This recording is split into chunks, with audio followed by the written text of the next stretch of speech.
Hello and a very warm welcome back to the garden. Today there's a few things that are happening. It's going to be a bit of a practical gardening tour. I'm holding a load of peas because I'm going to sow peas, but before I do that I'm going to show you an interplanting or polyculture that I tried of peas and broad beans, which turned out really well.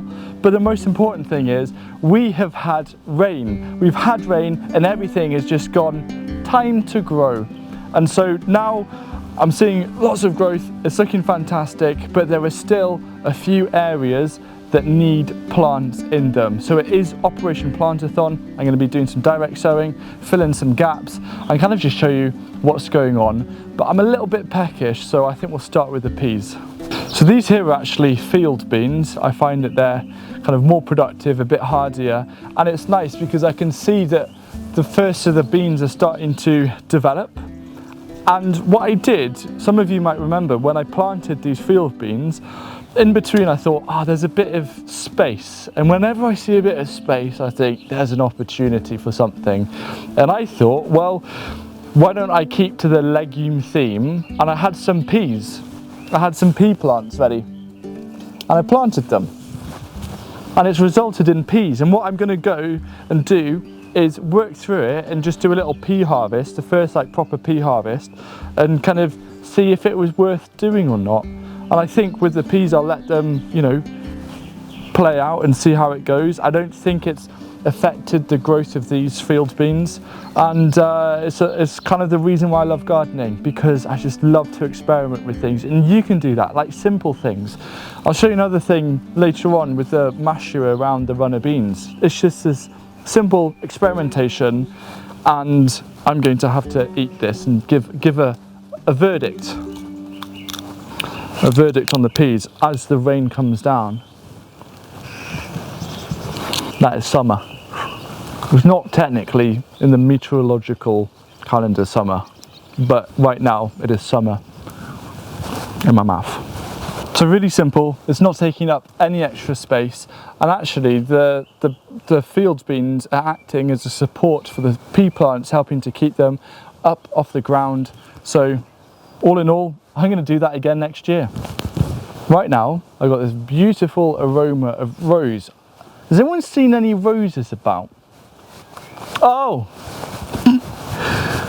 This rose is stunning. It was stunning last year. It's stunning again this year. It's a beautiful rambling rose, and if you want a rose like this, I'll put a link down below in the description, because it's breathtaking. It's even perfect because on the sign it says the secret garden, and so it really feels like when you're here looking in and all of these roses growing over as well. What an entrance! You could have this. Now another experiment here is growing a masher, which is starting to put on some nice growth amongst these runner beans, and there's the only downside of a bit of rain is that it does bring out some of the slugs, so there's a bit of damage on the leaves, but that's okay. I have a feeling that these runner beans are going to pull through. They're already starting to get underway. So the idea is the runner beans grow up, the masher grows up, and we'll see what happens, but that's part of the experiments. Another experiment here, by the way, those are overwintered dahlias, so I'm excited about that. But another experiment here is that this is a self-seeded potato. I don't know how deep it is or anything, but I'm just going to let this grow. I want to see, because the best cherry tomato I ever grew was from a self-seeded seedling back when I had the polycrop. So I'm going to actually apply the same method and see if this potato is the best potato I've ever grown. And it's perfect because it's got this lovely little space around it between the wild mint and the onions and this keeper's perennial kale.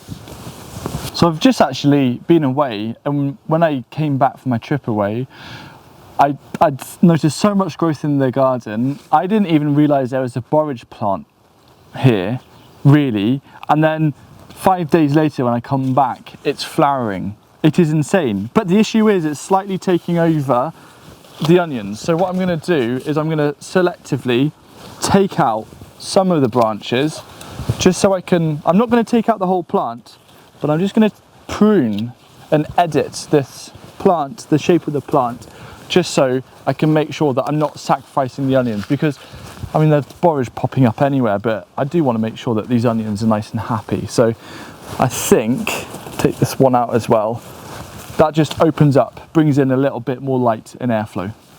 I've never felt more of a plant before in my life. No, I'm kidding. But it's nice to have these little jungle things. This Nepeta is beautiful, smells beautiful, and the bumblebees are enjoying it. Now, some of you might remember that in here, I planted some 4-hook giant chard, which is growing. It is growing, it's nice. It's a beautiful plant, super productive, like one of the best plants you can grow for self-sufficiency, as I flick myself with water. But as I was just saying with the borage, like look at it, it's beautiful, but borage is actually, in a permaculture garden, you can use it as a biomass plant because it grows so big and quick. I'm actually gonna, it'll look a little bit messy, but I'm gonna chop and drop the borage around this 4-hook giant chard to make sure that that has a space, because one of the biggest kind of tricks or issues with polyculture is planting things too closely and then not going in and slightly editing and adjusting and making sure that there's light coming through.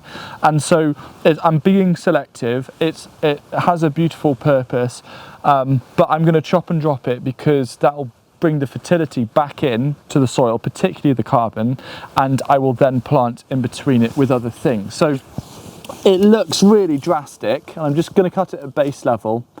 Goodbye, borage. And just cut it up, and I'm gonna cut everything up, making sure that I keep these 4-hook giant chard intact. But I'm not all that harsh, because I saw this borage here and it's really cute in the corner and it's not really impacting the 4-hook giant chard, so I'm gonna keep that there. So I want more peas because I love peas, and this garden has to reflect the things that I know I'm going to eat. He says that as he allows some nigella to grow for the flowers, which will be beautiful. They're self-sown from last year.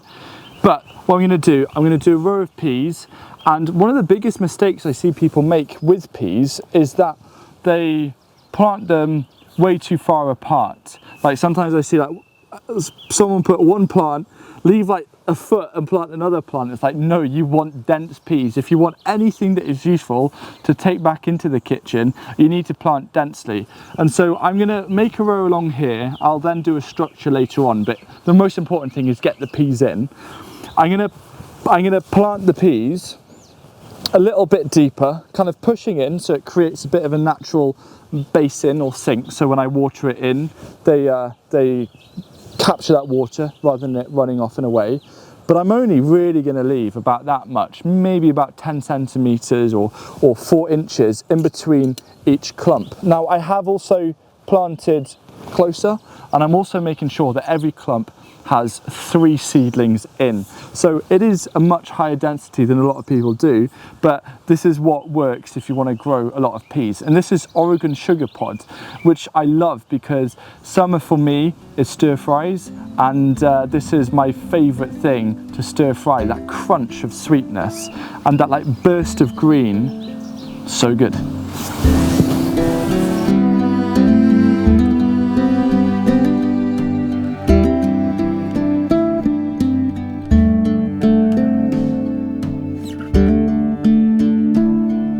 So here I've planted my sweet corn out, which is exciting, and I've also put out 3 Brussels sprouts for winter.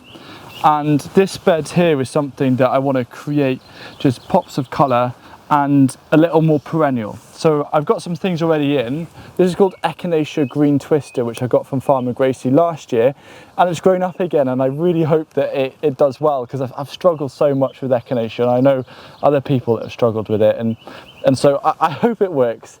That is a self-sown Korean mint. It is allowed in there. And then there's some other things like some amaranths, which I'll allow. But here I'm going to put in 3 different things. I'm putting in comfrey, Bocking 14 comfrey, because that can create beautiful flower spikes, and I can chop and drop that to add fertility, and it's great for bees. I've also got a spare oxeye daisy that I'm going to put in. You can eat oxeye daisy. And then this here, something a little different for me. This is a Cape fuchsia, a Cape fuchsia.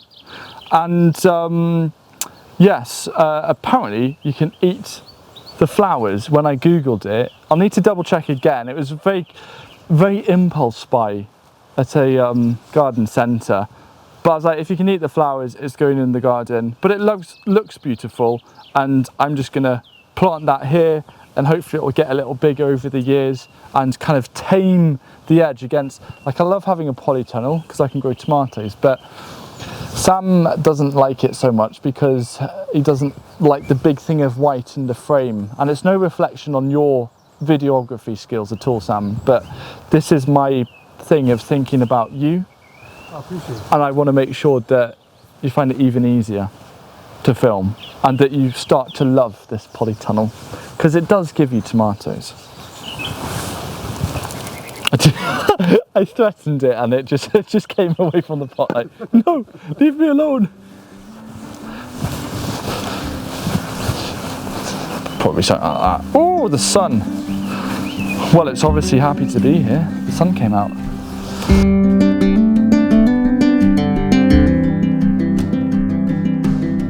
For the next week or so in this garden, my plan is to fill as many of the gaps as possible. There are quite a few, and I want them filled because there's going to be new things to go in later when things like the garlic come out. So I'm going to just be focusing on that and also enjoy this rose. And something that you can do as well is enjoy the playlist of this garden. And also I'm running some courses this summer. There's some links down below in the description. It'll be great to see you guys there.